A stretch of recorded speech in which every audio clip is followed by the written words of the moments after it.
Assalamualaikum warahmatullahi wabarakatuh. Halo teman-teman semua, gimana nih kabarnya? Sehat semua ya? Berjumpa lagi bersamaku, tentunya dengan konsep yang berbeda dari sebelumnya. Di pagi yang sangat cerah ini, saya akan sharing talk bersama dengan tamu spesial saya. Penasaran kan siapa? Kali ini kita bakal sharing terkait dengan tema yang cukup menarik menurut saya. Apa sih temanya? Manifestasi sikap wasyatiyah dalam memandang wabah pandemi. Cukup menarik bukan? Oke, sebelumnya, di sini saya ingin memperkenalkan diri terlebih dahulu. Buat para pendengar nih, mungkin belum kenal saya. Nama saya Rizky Mei Andriani, biasanya dipanggil Mei. Saya mahasiswi semester 9, Prodi Tadris Bahasa Inggris di IAIN Kediri. Nah, di sini saya ditemani oleh beliau, Mas Habibi sapaannya. Beliau yang akan sedikit berbagi ilmu dengan saya. Bagaimana kabarnya Mas Habibi? Masih WFH atau sudah WFH nih? Ya, Mbak Mai, alhamdulillah kabarnya baik-baik saja. Semoga Mbak Mai juga baik. Ini tetap seperti yang lain, ya, bekerja dari rumah juga. Hanya saja untuk di sekolah, ya, itu di jadwal piket. Jadi satu hari masuk piket, satu hari libur, satu hari masuk, dan seterusnya seperti itu. Baik, silahkan Mas memperkenalkan diri terlebih dahulu. Buat para pendengar nih, mungkin belum pada kenal ya. Oke, terima kasih Mbak Mei. Perkenalkan, nama saya Muhammad Wildan Habibi. Mungkin untuk sapaannya seperti yang Mbak Mei sampaikan tadi, pakai Habibi juga bisa, pakai Wildan juga nggak apa-apa. Silakan sesuka yang manggil. Nah, untuk tempat tanggal lahir, saya dilahirkan di Kediri 16 Desember tahun 96. Ya, untuk alamat rumah saya tinggal di Desa Petok, Kecamatan Mojo, Kabupaten Kediri. Dan untuk riwayat pendidikan, saya dulu di SD Petok, terus melanjutkan ke Sanawiyah atau MTS 1 Kota Kediri, terus kemudian melanjutkan pendidikan di Madrasah Aliyah Negeri 1 Kota Kediri. Terus setelah itu lanjut di IAIN Kediri dan lulus tahun 2019. Dan untuk sekarang, untuk aktivitas sehari-hari, saya mengajar di salah satu sekolah menengah atas yang ada di Kabupaten Kediri. Baik, terima kasih. Nah, jadi beliau ini kebetulan kakak tingkat saya di AIN Kediri juga, lulusan tahun 2019 kemarin ya, Mas. Nah, seperti itu teman-teman. Oke, kita masuk materi. Seperti yang kita ketahui, bahwa fenomena yang terjadi pada saat ini adalah virus corona atau kita sebut dengan COVID-19. Virus ini mulai merambah ke negara kita di bulan Maret 2020. Kurang lebih seperti itu. Dan kita tahu bahwa sudah banyak sekali orang-orang yang terpapar oleh virus ini. Wabah atau penyakit menular memang sudah dikenal sejak zaman Nabi Muhammad SAW pada masa itu.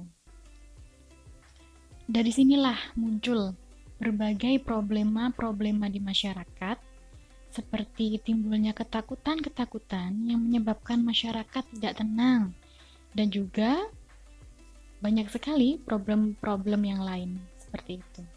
Lalu, apa saja sih yang harus kita lakukan ketika kita dihadapkan dengan situasi saat ini? Ini adalah the big question-nya, seperti itu teman-teman. Tadi saya sudah sedikit menyinggung terkait dengan tema yang membahas tentang sikap wasyatiyah. Nah, lalu apa sih sikap wasyatiyah itu? Dan seperti apa aplikasinya dalam kehidupan sehari-hari? Silahkan Mas Habibi memberikan penjelasannya.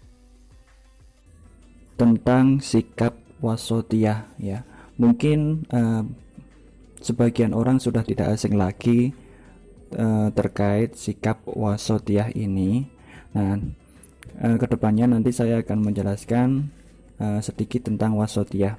Nah, apa sih yang dimaksud dengan wasatiyah itu? Wasatiyah adalah sebuah kerangka berpikir atau bersikap, bertingkah laku yang ideal. Intinya makna sederhananya adalah proporsional. Jadi makna singkatnya dari wasatiyah itu bersikap secara proporsional. Nah, seperti itu. Nah, sikap wasatiyah ini dipopulerkan oleh salah satu ulama dari Mesir bernama Dr. Yusuf Qaradawi. Ya, beliau adalah seorang cendekiawan muslim yang terkenal asal Mesir. Nah, beliau mengatakan bahwa wasatiyah sebenarnya bukanlah ide asli dari beliau sendiri, melainkan sebuah prinsip dasar yang melandasi semua ajaran Islam, baik itu dari sisi akidah, syariah maupun akhlak. Nah, lebih dari itu, kalau kita cermati tentang tatanan alam semesta yang rapi, tertib dan serba teratur ini, akan kita temukan bahwa semuanya telah Allah desain berdasarkan pilar wasatiyah atau keseimbangan atau keselesaian. Nah, seperti itu. Kalau kita merujuk dalam Al-Quran, ya, disebutkan dalam surat Al-Baqarah ayat 143 tentang wasatiyah ini sebagai ummatan wasato. Nah, ummatan wasato ini umat yang ideal, penuh keseimbangan dan menegakkan keadilan, seperti itu. Untuk selanjutnya, ayat ini juga dijelaskan oleh ayat lain di dalam surat Al-Imran ayat 110 yang intinya bahwa maksud dari ummatan wasato yang dimaksud itu adalah khairu ummah atau umat terbaik. Nah, karenanya hampir semua ahli tafsir sepakat bahwa wasatiyah itu mengandung makna yang terbaik atau yang ideal, sikap yang seimbang, yang proporsional, seperti itu. Itu sedikit pemahaman tentang wasatiyah sekilas. Di makna sikap wasatiyah itu adalah sikap seimbang atau adil, menunjukkan kebaikan. Lebih jelasnya, umat yang adil atau sikap proporsional dalam beragama, bukan hulu atau ekstrim kanan atau ekstrim kiri, dan bukan tasahul atau meremehkan sesuatu. Nah, seperti itu.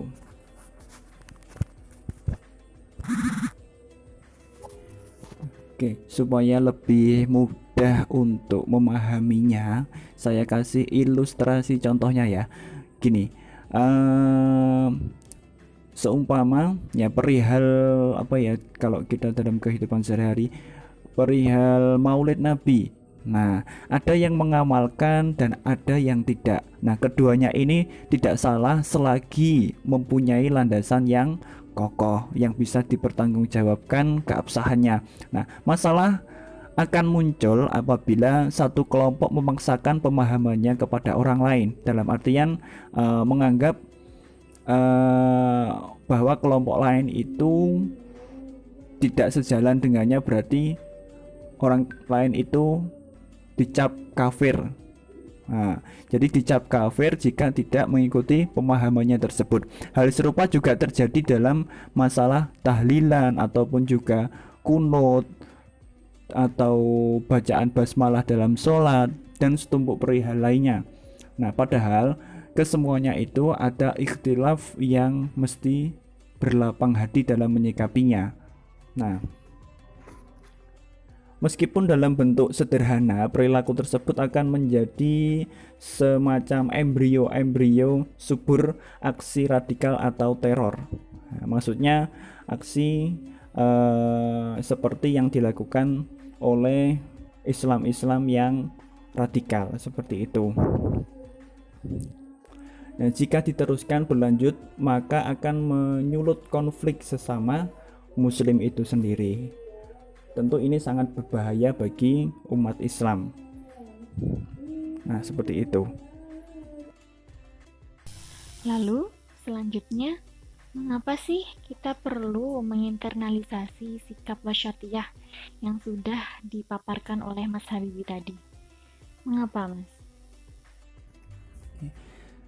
Setelah kita mengetahui makna dari wasatiyah yang saya sampaikan tadi ya. Terus mengapa kita harus mengapa kita perlu menginternalisasi sikap tersebut dalam memandang wabah ini. Nah, kita tahu bahwa isu COVID-19 atau virus corona ini menjadi isu yang mendapatkan perhatian publik dengan beragam reaksi, persepsi, dan juga tingkah lakunya. Ya, pada awal tahun 2020, dunia dikejutkan dengan wabah COVID-19 ini yang menginfeksi hampir seluruh negara yang ada di dunia ini. Semenjak Januari 2020, WHO telah menyatakan dunia masuk ke dalam darurat global terkait virus ini.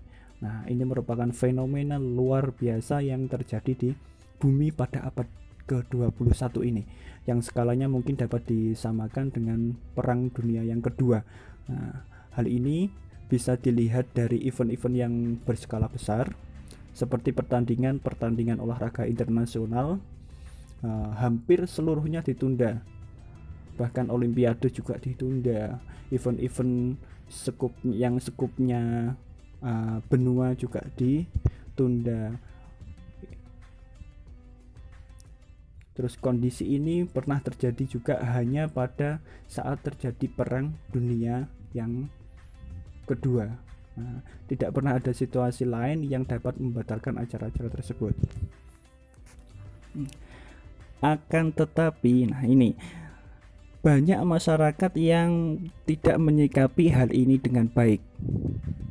Nah, seperti contohnya ketika pemerintah sudah meliburkan para siswa dan mahasiswa untuk tidak berkuliah ataupun tidak bersekolah, nah, ataupun memberlakukan bekerja dari rumah atau work from home, ya, namun kondisi ini justru malah dimanfaatkan oleh banyak masyarakat untuk berlibur, ya, ke tempat-tempat wisata atau ke tempat keramaian yang lainnya. Nah, selain itu, walaupun Indonesia sudah dalam keadaan darurat, masih saja akan dilaksanakan tablek akbar seperti yang kemarin yang sudah kita lihat di berita-berita. Nah, di mana kemarin itu di Goa kalau nggak salah. Nah, di mana di situ akan berkumpul ribuan orang di satu tempat. Nah, yang jelas dapat menjadi mediator terbaik bagi penyebaran virus corona dalam skala yang jauh lebih besar. Nah, selain itu, masih banyak juga masyarakat Indonesia yang menganggap enteng terkait virus ini. Ya, yang namanya masyarakat, ya, dengan tidak mengindahkan himbauan-himbauan pemerintah. Seperti itu. Nah, terus yang perlu harus dipikirkan dan disadari bersama yang sekarang ini adalah resiko tingkat mortalitas atau resiko tingkat kematian akibat hadirnya faktor-faktor penghambat penanganan wabah ini. Salah satu faktornya yang perlu kita pahami, yang perlu kita tahu, yang dapat memperlambat, ya, bahkan memperburuk penanganan persebaran COVID-19 ini adalah anakronisme perspektif. Nah, yang beredar luas di masyarakat. Apa itu anakronisme perspektif di sini? Nah, yang dimaksud anakronisme perspektif ini adalah cara pandang yang kurang tepat dalam menyikapi dan merespon persebaran virus ini, nah, yang pada gilirannya turut menghambat penanganan pandemi COVID ini. Sedangkan khusus di Indonesia sendiri, pemerintah telah mengeluarkan status darurat bencana itu terhitung mulai tanggal 29 Februari 2020 hingga sekarang ini. Sebetulnya pemerintah secara bertahap mulai dari Februari sampai bulan Maret, kemudian diperpanjang lagi sampai bulan Mei, diperpanjang sampai sekarang ini. Nah, terkait pandemi virus COVID-19 ini, langkah-langkah telah dilakukan oleh pemerintah untuk dapat menyelesaikan kasus luar biasa ini. Nah, salah satunya adalah dengan mensosialisasikan gerakan social distancing, terus kemudian gerakan physical distancing, terus gerakan cuci tangan, pakai masker dan lain sebagainya yang berhubungan dengan protokol kesehatan seperti itu. Nah, konsep ini menjelaskan bahwa untuk dapat mengurangi bahkan memutus mata rantai infeksi dari COVID-19 ini, seseorang harus menjaga jarak aman dengan manusia lainnya minimal 2 meter dan tidak melakukan kontak langsung dengan orang lain, serta menghindari pertemuan massal seperti acara-acara pernikahan, acara-acara yang melibatkan banyak orang seperti itu. Nah, jadi anakronisme perspektif ini makna sederhananya ya kengototan yang konyol ya dalam menyikapi COVID-19.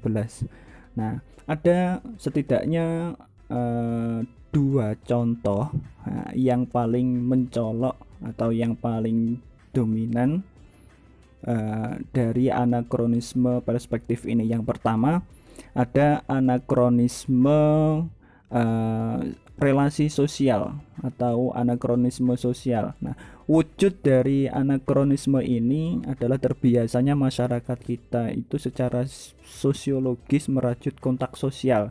Nah, ya, contohnya mengunjungi, saling mengunjungi, terus masyarakat kita mungkin terbiasa berkumpul, menghadiri undangan, bersalaman, cipika-cipiki dan lain sebagainya seperti itu. Nah, masyarakat kita ini kental memiliki ikatan sosiologis yang kuat ya dalam hidup gotong royong sebagai bentuk kepedulian dan empati sosial kita kepada sesama. Nah, seperti itu. Nah, kemudian yang kedua, anakronisme yang perspektif yang kedua ini berbasis ideologi. Nah, maksudnya gimana? Maksudnya begini, yaitu adanya upaya merekonstruksi dalil keagamaan sebagai basis narasinya. Contoh atau misalnya ya di masyarakat kita menyebut bahwa kematian itu ada mutlak, tanpa virus pun manusia juga akan mati. Nah, ada yang mengatakan jangan takut virus, takutlah pada sang kuasa atau sang pencipta. Terus social distancing itu adalah upaya menjauhkan ukhuwah manusia. Terus kemudian ada yang mengatakan lagi bahwa COVID-19 itu sebagai azab atau hukuman Tuhan atas dosa-dosa manusia. Terus ada lagi yang mengatakan tidak perlu takut kepada siapapun termasuk kepada COVID-19 kecuali hanya Tuhan dan lain sebagainya. Nah, seperti itu. Padahal jika kita bisa berpikir lebih bijak atau kita bisa bersikap lebih bijak, ya, memang kematian hak prerogatif Tuhan ya. Memang kematian itu hak prerogatif Tuhan. Ajal sudah ditakdirkan oleh Allah. Tetapi ya, untuk menyikapi pandemi COVID-19 ini kita juga sebagai manusia juga berusaha agar tidak terjangkit virus COVID-19 ini dengan tetap menjaga kesehatan sesuai protokol medis pencegahan COVID-19 yang sudah disampaikan oleh pemerintah. Nah, jika dibiarkan ya dua perspektif atau dua anakronisme perspektif yang di atas tadi yang saya sampaikan tadi ya menjadi penghambat penanganan persebaran pandemi COVID-19 yang pergerakannya semakin liar, semakin masif ya. Wajar saja jika tingkat mortalitas atau tingkat kematian akibat persebaran virus ini di Indonesia termasuk yang tertinggi sekarang di Asia atau Asia Tenggara maksudnya. Ya, akibat yaitu tadi kengototan atau kengeyelan sikap-sikap non ilmiah tersebut. Bahkan beberapa orang kan juga banyak yang berpendapat bahwa sebenarnya virus ini virus buat-buatan manusia. Ada yang mengatakan virus ini sebenarnya senjata biologi. Nah, virus ini ada yang mengatakan bahwa ini hanya hanya propaganda dan lain sebagainya. Banyak yang mengatakan seperti itu. dari dua anakronisme perspektif yang sudah saya sampaikan tadi, dari sinilah mulai muncul friksi persengketaan yang berujung pada runyamnya penyelesaian dari pandemi COVID-19 ini. Nah, oleh karena itu dibutuhkan bersama-sama sebuah kerendahan hati dari seluruh elemen masyarakat untuk menyerahkan penanganan pandemi ini kepada pihak-pihak yang memiliki otoritas, pihak-pihak yang berwenang, ya, seperti WHO, Kemenkes, dan pemerintah atau via Satgas pencegahan COVID-19 ini. Nah, selebihnya untuk lembaga-lembaga non otoritatif yang tidak memiliki otoritas dalam penanganan ini harus tahu dirilah untuk tidak mengintervensi lembaga-lembaga yang berwenang dan memperburuk situasi. Nah, ada sebuah ungkapan yang populer, jika Anda tidak dapat membantu menyelesaikan masalah, maka jangan menjadi bagian dari masalah tersebut. Nah, seperti itu. Nah, soalnya begini Mbak Mei, terkadang masyarakat kita itu lebih cenderung kurang selektif dalam mengkonsumsi berita dari media sosial. Nah, terkadang berita bohong atau hoak dan propaganda tentang corona di media sosial itu kan dapat menciptakan berantainya narasi-narasi yang tentunya menghambat gerakan melawan pandemi corona ini. Nah, apalagi tidak didukung oleh upaya balance, penyeimbang terhadap informasi yang diterima. Jadi sekat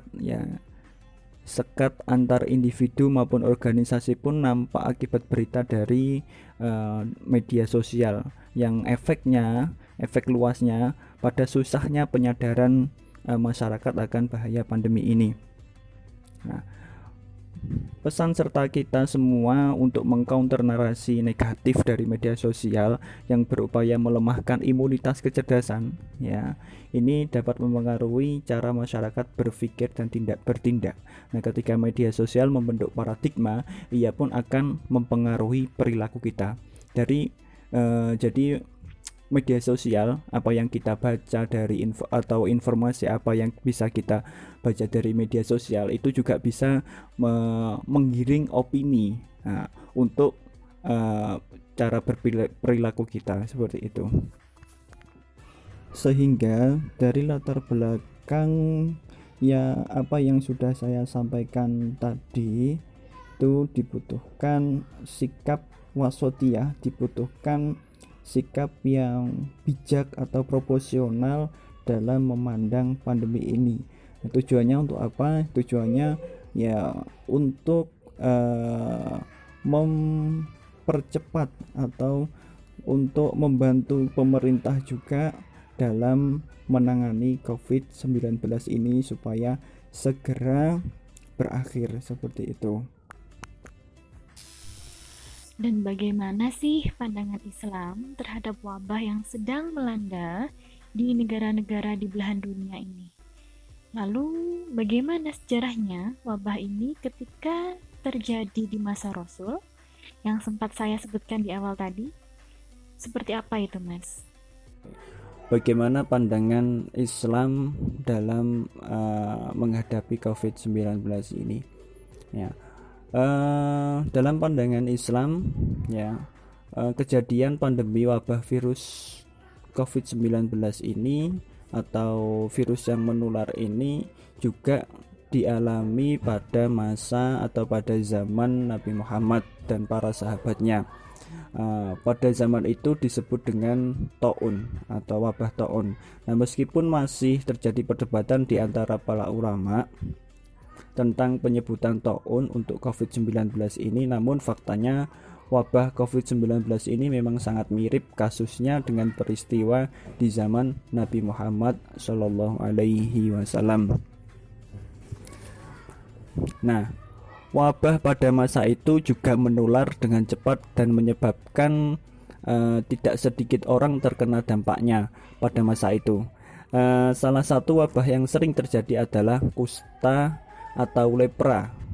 Nah, sebagai tindakan pencegahan, ya, Nabi Muhammad atau Rasul memerintahkan untuk tidak berdekatan dengan penderita maupun wilayah yang terkena wabah. Nah, atau mungkin konsep karantina atau karantina wilayah. Nah, ini seperti diungkapkan dalam salah satu hadis beliau,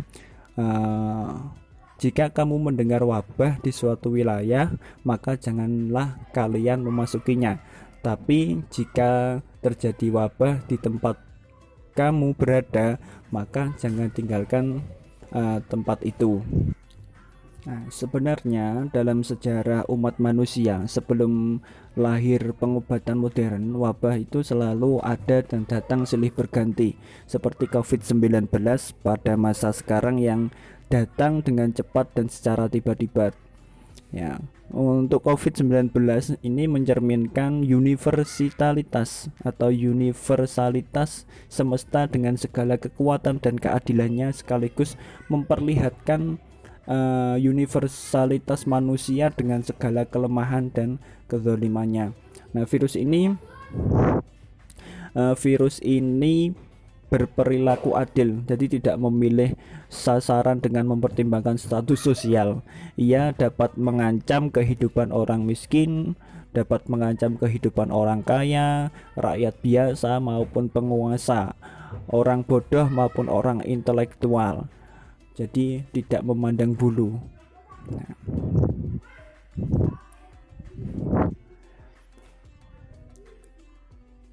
jadi virus ini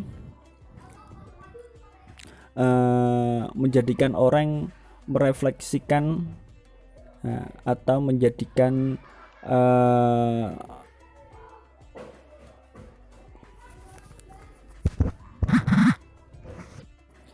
dalam sejarah Islam sendiri, sikap keberagaman dalam memandang sebuah wabah itu terpecah menjadi beberapa golongan atau beberapa klasifikasi, ya, atau beberapa tipologi.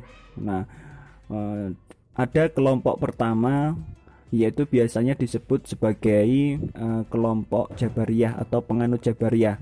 Nah, penganut Jabariyah ini mereka adalah orang yang hidup menyerah atau pasrah pada kehendak Tuhan tanpa mau berusaha, tanpa mau bekerja keras dan melakukan yang terbaik untuk menghindari bahaya atau keburukan atau penyakit atau kejahatan. Nah, mereka percaya bahwa usaha manusia itu tidak akan dan mengubah apapun, tidak akan mengubah apapun. Nah, seperti itu. Terus ada lagi kelompok yang kedua. Nah, kelompok yang kedua ini mereka disebut sebagai penganut Qadariyah. Kalau dalam sejarah Islam, mereka adalah orang yang mengandalkan usaha individu dan percaya bahwa apa yang mereka peroleh merupakan konsekuensi dari usaha yang dilakukan. Ya, jadi tidak ada campur tangan Tuhan.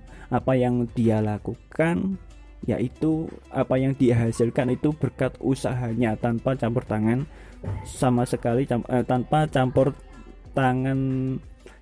sama sekali campur tangan Tuhan. Nah, hidupnya ditentukan oleh usahanya sendiri. Nah, terkait dengan pandemi COVID-19, nah, kelompok pertama akan hidup normal dan santai meski di tengah ancaman virus. Ketika mereka terinfeksi virus, mereka percaya hal itu bukan karena mereka tidak menjaga jarak sosial, melainkan karena Allah menghendaki demikian. Nah, sementara kelompok kedua akan sangat was-was terhadap segala yang dianggap dapat menjadi medium penyebaran COVID-19. Bila mereka terinfeksi, maka hal itu karena abai dengan protokol kesehatan belaka. Jadi antara tawakal dan ikhtiar, keduanya harus berjalan beriringan. Ya, dalam ikhtiar, contohnya ada yang sifatnya zahir, dalam hal ini pendekatan saintifik atau pendekatan sains, seperti pemberian vaksin kalau sudah ada, terus mencuci tangan dengan antiseptik, terus atau sabun, terus memakai masker, terus social atau physical distancing. Nah, Tapi ada juga ikhtiar yang bersifat batin. Jadi ada ikhtiar zahir, ada ikhtiar batin. Nah, dalam hal ini menggunakan pendekatan spiritualitas atau pendekatan spiritual seperti berdoa atau istighosa baik sendiri maupun bersama, dan melakukan upaya-upaya seperti tolak bala, terus doa bersama sebagaimana yang banyak diterangkan oleh Rasulullah Shallallahu Alaihi Wasallam. Ketika kita menilik pada situasi dan kondisi di lapangan saat ini, banyak sekali orang-orang yang merasa worry atau khawatir berlebihan dengan wabah. Seperti aku takut keluar rumah, takut ketemu orang, takut melakukan aktivitas di luar rumah seperti bekerja dan juga aktivitas-aktivitas lain. Lalu di sisi lain pula, ada juga yang merasa tidak peduli atau bersikap acuh terhadap wabah. Aku nggak percaya kok virus ini ada, mungkin ini cuma konspirasi, ngapain juga takut. Nah, padahal sudah sangat jelas kan bahwa virus ini benar-benar ada. Sudah ada berapa banyak korban yang berjatuhan karena terserang oleh virus corona atau kita sebut dengan COVID-19 ini. Nah, kita masuk ke pertanyaannya. Bagaimana seharusnya sikap kita sebagai seorang muslim ketika kita dihadapkan dengan situasi dan kondisi seperti itu? Bagaimana tuh Mas Habibi? Coba berikan penjelasannya. Pada beberapa tingkatan di berbagai daerah ya, ini telah melaksanakan beberapa kebijakan. Ada yang menerapkan sistem lockdown, ada yang menerapkan sistem pembatasan sosial berskala besar atau PSBB. Ada juga yang saat ini sudah menerapkan kebijakan new normal atau kenormalan baru di beberapa kota tertentu. Tentu ini semua juga berdasarkan daerah resiko penularan dari COVID-19 yang telah dirumuskan, yang telah diolah atau didata oleh gugus tugas daerah masing-masing. Ya, new normal ini, kita bahas yang new normal karena memang pada saat ini yang berlaku adalah kenormalan baru seperti itu. New normal ini adalah tatanan kehidupan baru dalam melaksanakan kegiatan masyarakat yang produktif di tengah pandemi saat ini. Nah, inilah realitas yang menjadi perhatian kita bersama tentang bagaimana kita menghadapi situasi pandemi ini.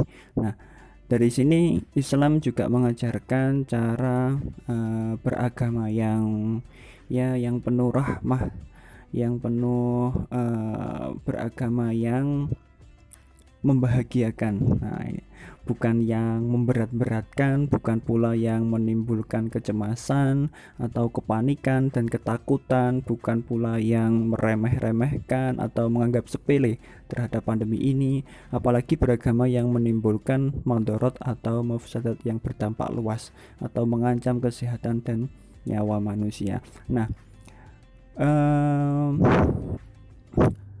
tuntunan kita Nabi Muhammad SAW juga beliau pernah menyampaikan yasiru wala tu'assiru. Nah, permudahlah, jangan kalian persulit. Termasuk juga dalam hal melaksanakan ibadah seperti sholat Jumat, terus seperti sholat jamaah di masjid. Itu paling tidak kita juga harus menjaga diri dalam artian tetap menjaga jarak atau social distancing, terus rajin cuci tangan. Nah, apalagi di zona-zona seperti zona merah seperti itu, paling tidak kita usahakan untuk sementara waktu tidak melakukan tradisi bersalam-salaman sebagaimana biasanya. Beliau juga menyampaikan la dororo wala diror. Jangan berbuat yang membahayakan terhadap diri sendiri atau orang lain. Nah, Hal tersebut sebagaimana manifestasi dari maqasidus syariah atau maqasidus syariah. Nah, yang merupakan risalah Nabi Agung Muhammad Shallallahu Alaihi Wasallam sebagai rahmat bagi semesta alam ini. Nah, dalam tataran praktisnya kita sebagai seorang muslim yang dalam konteks menghadapi COVID-19 ini adalah dengan melaksanakan setidaknya tiga kewajiban. Nah, yang pertama, kita sebagai seorang muslim wajib ikhtiar atau al-kasab. Nah, di sini yaitu berusaha semaksimal mungkin dalam menghadapi pandemi COVID-19 ini. Nah, termasuk pula dalam kerangka new normal pada saat ini. Ya, meskipun daerah kita di Kediri ini masuk zona oranye ya, tapi setidaknya berhubung beberapa kegiatan, berhubung beberapa tradisi yang ada juga sudah mulai melakukan aktivitasnya kembali. Nah, dari sini juga diperlukan ikhtiar ya, ikhtiar zahir dan ikhtiar batin secara disiplin. Nah, ikhtiar zahir di sini adalah dengan mematuhi kebijakan pemerintah ya, seperti protokol kesehatan, terus seperti social distancing, menghindari kerumunan massa, dan juga rajin cuci tangan. Nah, ya. Terus apalagi? Tentunya di tempat-tempat keramaian seperti pasar, supermarket, terus mall. Nah, dan juga jangan lupa tetap bawa hand sanitizer. Kalau seumpama nggak bawa juga bisa juga cuci tangan dengan air yang mengalir seperti itu. Lalu, apakah ada tips-tipsnya nih agar kita tidak terlalu takut tapi tetap waspada, Mas?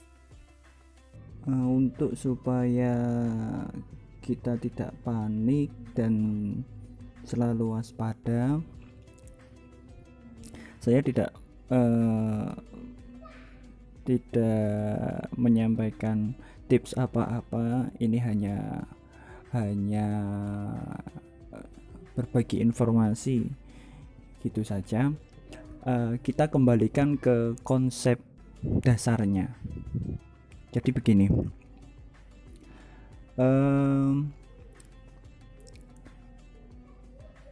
ada satu cara yang mungkin bisa dilakukan oleh masyarakat agar tidak panik menghadapi situasi wabah ini, yakni kita harus kembali ke konsep pentingnya antibodi.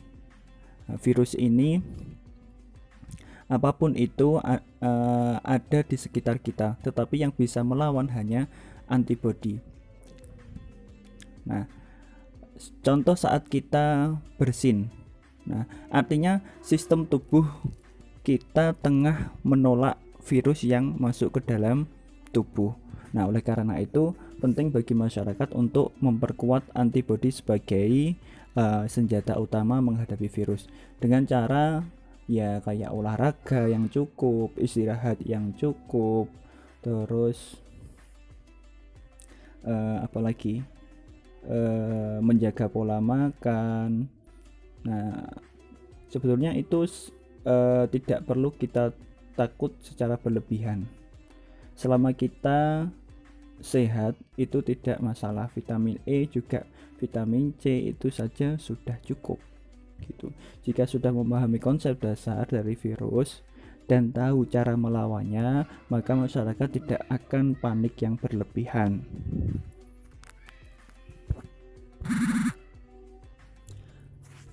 Yang kedua adalah kita diwajibkan untuk tawakal atau kita diharuskan tawakal di sini dalam menghadapi pandemi COVID-19 dengan beribadah sepenuhnya menyerahkan segala ikhtiar dan hasilnya kepada takdir Allah Subhanahu wa taala. Nah, jadi selain kita berikhtiar, entah ikhtiar zahir maupun batin, kita juga perlu tawakal, ya. Kita serahkan kepada Yang Maha Kuasa setelah kita berusaha semaksimal mungkin dari ikhtiar batin maupun ikhtiar zahir seperti itu.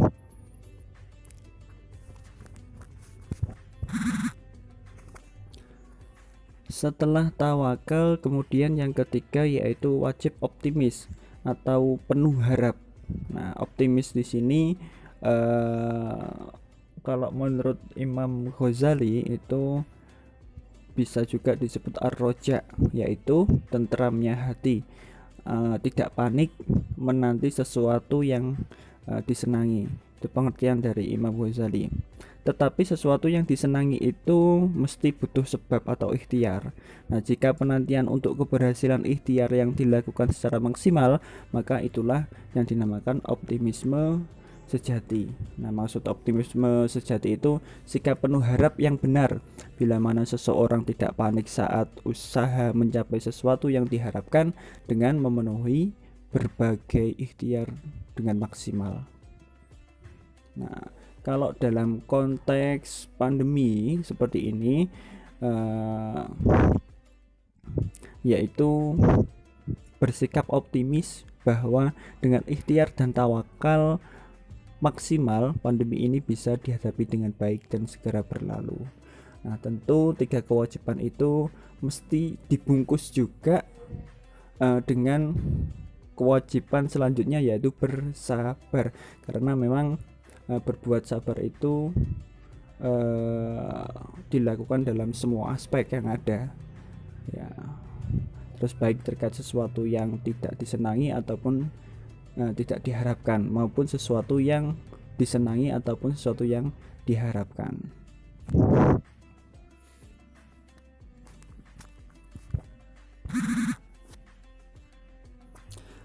Nah, itu tadi sikap ideal, ya, sikap ideal, sikap proporsional yang perlu kita lakukan, ya, sebagai seorang muslim dalam memandang wabah pandemi ini.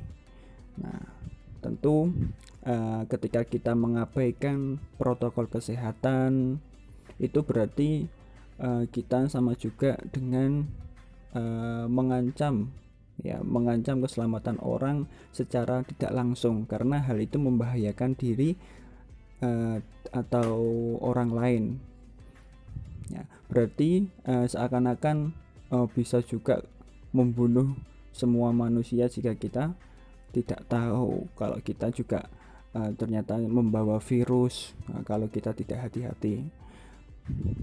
Nah, dan juga sebaliknya, memelihara kehidupan seseorang dengan menaati protokol kesehatan berarti kita juga menjaga diri dan masyarakat dari bahaya, dan berarti pula seakan-akan memelihara seluruh manusia. Nah, dari situ mari kita tunaikan beberapa langkah tadi, ya, ikhtiar, terus tawakal, dan juga optimis yang dibungkus dengan kesabaran untuk kemaslahatan bersama agar selamat dari COVID-19 ini. Mungkin seperti itu.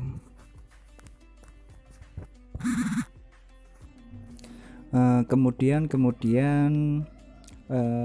namun yang terjadi saat ini, ya, karena ketidaksiapan masyarakat menerima berbagai aliran informasi baik dari media sosial, dari sosialisasi dari pemerintah terkait COVID-19, akhirnya masyarakat itu menerimanya dengan penuh kecemasan, ya. Akhirnya kecemasan itu muncul. Nah, kalau secara psikologis itu menggambarkan sebuah ketakutan bahwa kecemasan itu menular. Nah, ketika ketakutan dan kecemasan itu menular, maka yang akan terjadi adalah orang menjadi semakin bingung, terus was-was, depresi, ya, cemas, dan lain sebagainya. Nah, untuk itu penting untuk disadari atau kesadaran bersama agar tidak panik dalam menghadapi situasi ini. Obat apapun juga atau penyakit apapun juga kalau sudah dengan panik itu tidak akan baik. Ya, jadi tidak hanya pandemi ini, tapi di beberapa aspek pun juga seperti itu. Nah, kepanikan yang terjadi saat ini salah satunya karena memang terlalu banyaknya informasi yang diterima masyarakat. Kita terlalu kegemukan informasi, ya. Mengingat pentingnya memahami bagaimana sebaiknya kita mengkonsumsi informasi dan meresponnya. Nah, banjirnya informasi ini tak akan mengaruhi psikologis seseorang atau masyarakat jika orang atau masyarakat tersebut siap menerima informasi. Nah, jika tidak siap maka akan terjadi kepanikan.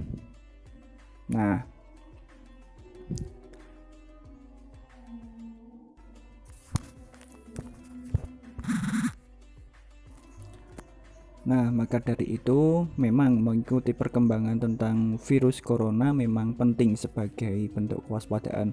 Namun kita juga harus membatasi, ya, supaya kita tidak terjerumus atau tidak mudah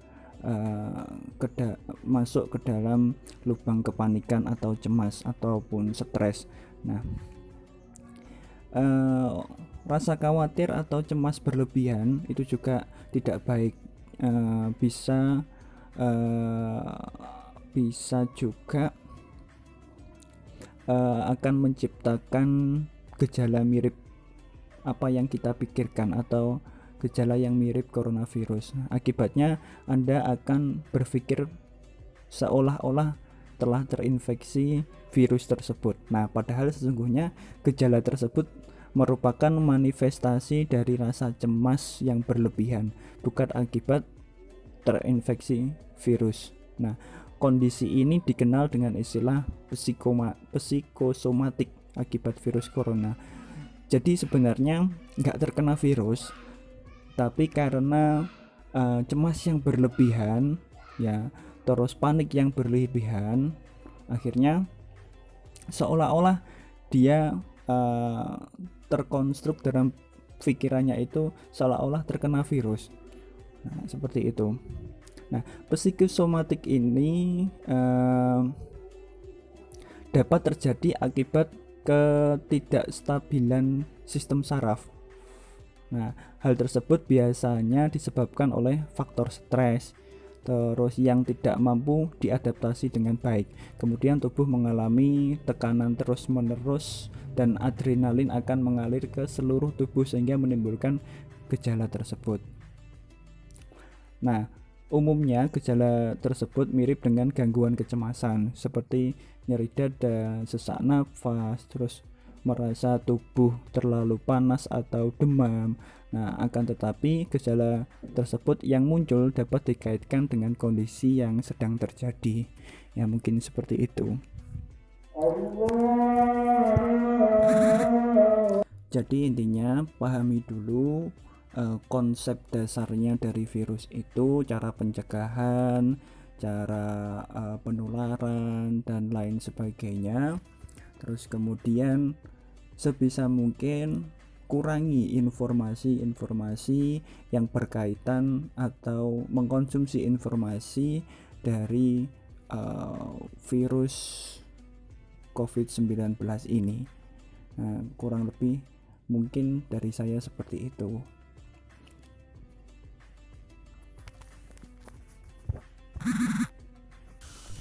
Oke, sepertinya kita sudah di penghujung obrolan ya.